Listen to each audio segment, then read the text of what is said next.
So I wanted to show you guys how easy it is to make a daytime interior in the middle of the night. So it's 2:30 one night. I was tossing and turning, thinking about money and how far I am behind and the inevitability of death and everything that keeps you up at night. So I said, you know what? Instead of sitting here and thinking myself into a panic attack, I'm gonna go do something that's actually worthwhile. The first thing I did was throw up my SmallRig 220D onto a C-stand. This was the first light that I ever bought when I first started getting into cinematography, and within probably a week I have broken it completely. The back knobs are gone. I don't know where they went. I think I dropped it at some point, but I have to use a little wrench to turn the knobs or else it doesn't work.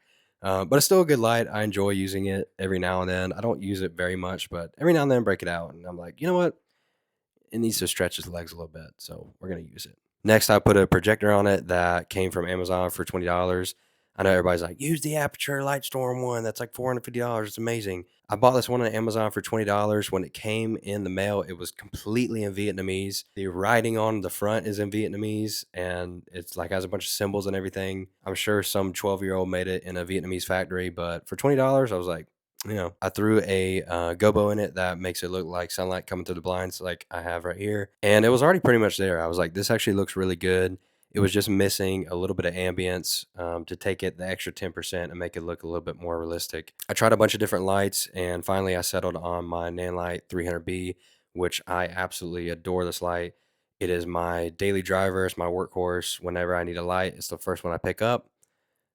Well, obviously not, because I just said I picked up my 220D first, but I absolutely love this light. It's very affordable. It's super bright. It's bright enough to use as a key light. I'm going to make a video about it in the future, but for right now, just know I love the light and you need to buy it. So anyway, I threw the hyper reflector on it and just shot it into the corner of the room to fill in a little bit of ambience.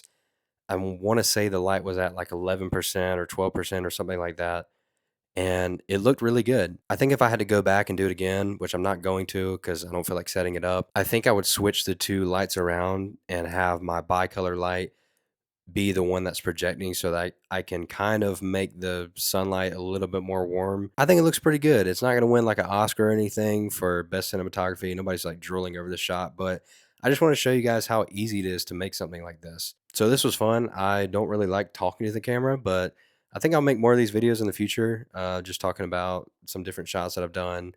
Um, I know people mainly don't really care, and probably most people scroll past this video within like 5 seconds. So I think I'm just talking to myself here, but I really enjoyed it. But I hope you guys have a nice night. And remember that if you're up at 2:30 in the morning, you can practice cinematography.